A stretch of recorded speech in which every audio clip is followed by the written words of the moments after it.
बिस्मिल्लाहिर्रहमानिर्रहीम। अस्सलाम वालेकुम डियर स्टूडेंट्स। आज हम अपना नेक्स्ट टॉपिक स्टार्ट करते हैं जो कि बहुत इंपॉर्टेंट टॉपिक है, law of conservation of momentum. तो सबसे पहली चीज़, इसमें कंजर्वेशन का क्या मतलब है, और मोमेंटम तो हमने पढ़ लिया हुआ है, क्वांटिटी ऑफ मोशन को मोमेंटम कहते हैं। अब कंजर्वेशन का मीनिंग क्या होता है? कंजर्वेशन, अब देखें सिंपली अगर हम बात करें, कंज़र्व का मतलब ये होता है कि जो चीज़ हमारे पास इनिशियल स्टेज में मौजूद हो, सेम उसी तरह अगर फाइनल स्टेज में भी वही चीज़ उसी हालत में मौजूद हो तो हम कहते हैं ये चीज़ कंज़र्व है। यानी कि इसकी एग्जांपल देखें कि अगर एक स्टूडेंट के पहले टेस्ट में भी 50 नंबर आते हैं 60 में से, हर टेस्ट में वो 50 नंबर ले रहा है और आखिरी टेस्ट में भी उसके 60 में से 50 नंबर हैं, तो इसका मतलब ये हुआ कि उसके जो 50 मार्क्स आ रहे हैं वो कंज़र्व आ रहे हैं, यानी कि वो कांस्टेंट आ रहे हैं। ठीक है।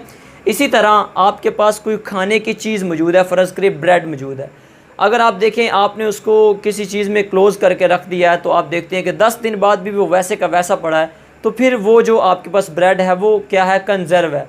लेकिन अगर आप देखें कि उसे कीड़े मकोड़े खा गए हैं, कुछ उसका हिस्सा जो है वो बाकी बचा है, तो इसका मतलब फिर वो कंज़र्व नहीं है। तो कंज़र्व का मतलब है जैसे वो इनिशियल स्टेज में था वैसे ही फाइनल स्टेज में हो, तो हम कहते हैं ये चीज़ कंज़र्व है, ये चीज़ कांस्टेंट है।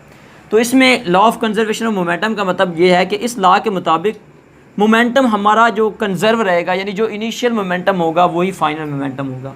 तो इसको डिफ़ाइन करें, the momentum of an isolated system of two or more than two interacting bodies remain constant. यानी कि जो मोमेंटम है आइसोलेटेड सिस्टम का, वो दो या दो से ज़्यादा ऑब्जेक्ट्स जो कि आपस में इंटरैक्ट कर रहे हों, उनका जो मोमेंटम है वो क्या रहता है? कांस्टेंट रहता है, वो क्या रहता है? कंज़र्व रहता है।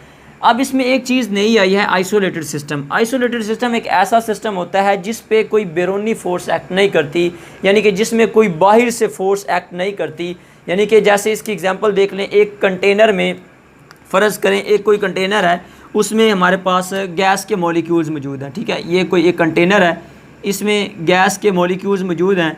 तो देखें इसमें ये मॉलिक्यूल्स आपस में तो टकरा रहे हैं, यानी इनर साइड में तो इनको जो वो कोलिजन हो रही है, लेकिन बाहर से अगर इनको कोई फोर्स नहीं लग रही, बाहर से कोई फोर्स अगर ना लग रही हो तो फिर ये कौन सा सिस्टम है? अगर बाहर से कोई फोर्स नहीं लग रही तो फिर ये हमारे पास आइसोलेटेड सिस्टम है। लेकिन अगर इसमें बाहर से कोई फोर्स लग रही है तो फिर ये आइसोलेटेड सिस्टम नहीं होगा। तो आइसोलेटेड सिस्टम कौन सा होता है? जिसमें बैरूनी फोर्स एक्ट ना करे। अब आ जाते हैं लॉ ऑफ कंजर्वेशन मोमेंटम की एग्जांपल्स पे। तो सबसे पहले इसकी एग्जांपल दी हुई है, ये दो हमारे पास मैसेज हैं, एक m1 मैस है, एक m2 मैस है।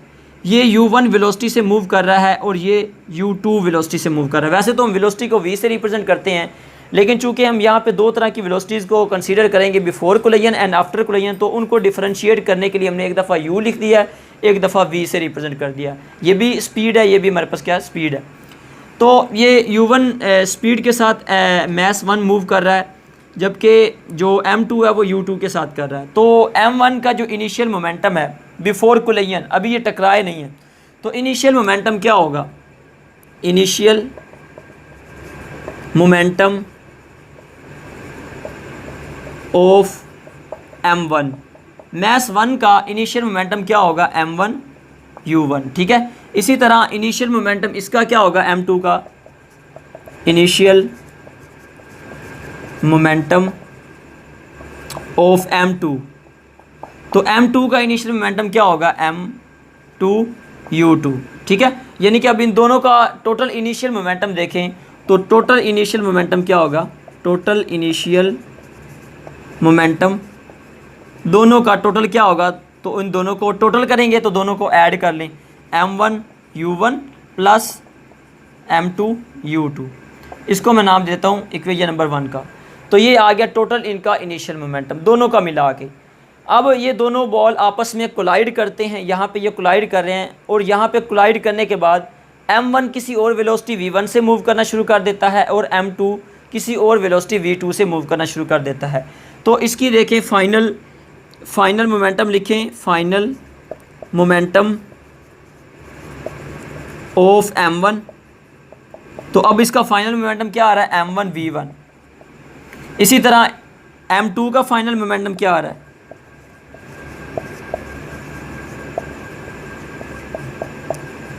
तो वो आ रहा है m2 v2।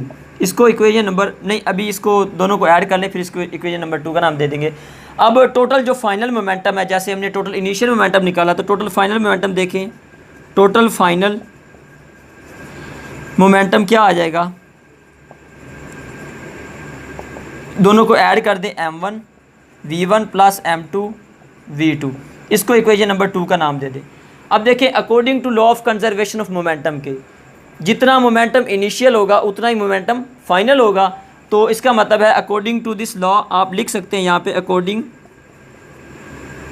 According to law of conservation of momentum, यानी कि according to this law initial momentum किसके इक्वल होगा, फाइनल मोमेंटम के। मतलब इनिशियल मोमेंटम क्या है, m1 u1 plus m2 u2 is equal to किसके होगा, फाइनल मोमेंटम के m1 v1 plus m2 v2।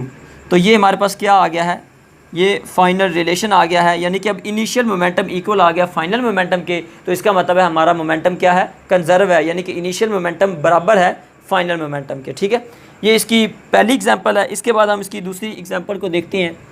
तो इसकी सेकंड एग्जांपल पे आते हैं। अब सेकंड एग्जांपल ये है कि हमारे पास एक गन है और एक हमारे पास बुलेट है। ठीक है, तो उसमें हम देखते हैं कि हमारे पास जो है वो मोमेंटम कैसे कंजर्व रहता है। देखें, ये हमारे पास एक गन है हमारे पास। ठीक है,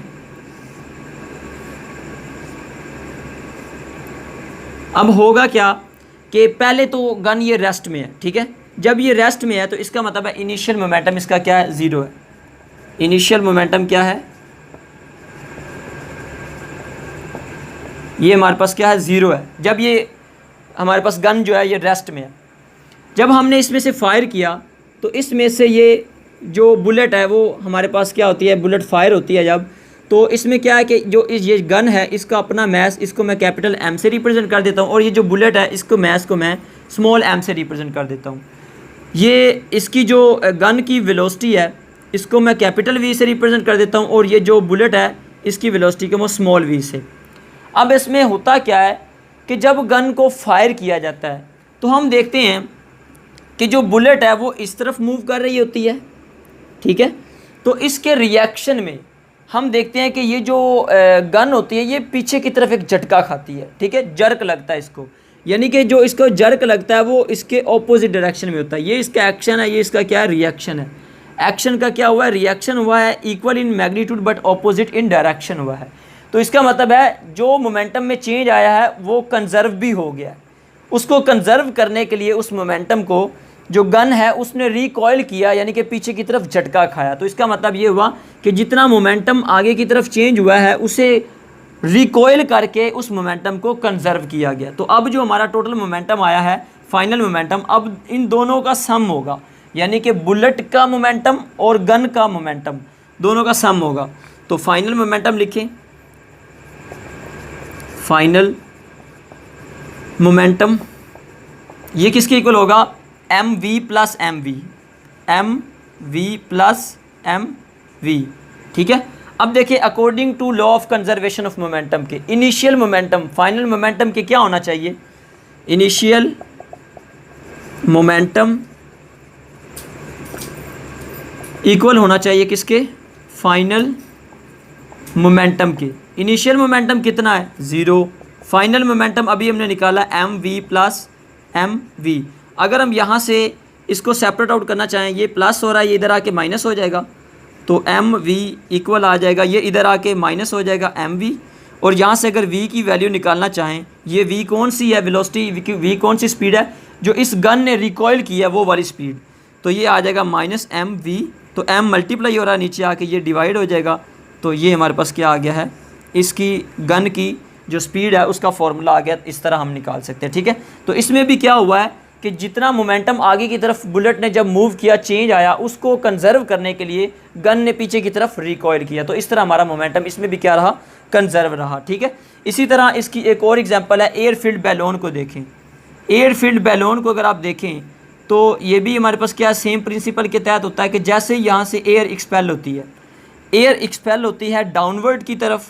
ठीक है, तो उसको कंजर्व करने के लिए बैलून अपवर्ड मूव करता है। यानी कि ये एक्शन है, तो इसके रिएक्शन में जो है वो बैलून अपवर्ड मूव करता है, जिससे इसका मोमेंटम क्या होता है, कंजर्व रहता है। ठीक है, इसी तरह जो एक और एग्जांपल है रॉकेट वाली, तो रॉकेट में हम क्या करते हैं कि वो भी रॉकेट की मूवमेंट जो है वो भी अपवर्ड होती है। ठीक है, जिसमें से फ्यूल बर्न करके नीचे डाउनवर्ड मूव कर रही होती हैं हॉट जो गैसेज होती हैं। देखिए इसमें रॉकेट में क्या होता है कि इसकी मूवमेंट भी कुछ इसी तरह होती है कि रॉकेट जब मूव करता है तो इसमें जो फ्यूल बर्न करता है और हॉट जो गैसेज होती हैं वो नीचे से डाउनवर्ड जा रही होती हैं। ये इसका एक्शन है डाउनवर्ड, ये इसका क्या है, एक्शन। तो इसके मोमेंटम को कंजर्व करने के लिए रॉकेट क्या करता है, रिएक्शन के तौर पे ऊपर मूव करता है और इसका मोमेंटम क्या होता है, कंजर्व होता है। जैसे जैसे नीचे से मैस यानी फ्यूल निकलता जाएगा, मैस कम होगा तो इसकी स्पीड बढ़ती जाएगी। मोमेंटम क्या होता है, mv, p is equal to mv। जैसे जैसे मैस कम होता जाएगा, फ्यूल निकलता जाएगा, स्पीड बढ़ती जाएगी, तो ओवरऑल मोमेंटम क्या रहेगा, कंजर्व रहेगा। ठीक है, तो ये था हमारा law of conservation of momentum. उम्मीद है कि आपको अच्छी तरह से समझ आ गया होगा। अपना बहुत बहुत ख्याल रखिएगा। अल्लाह हाफिज़।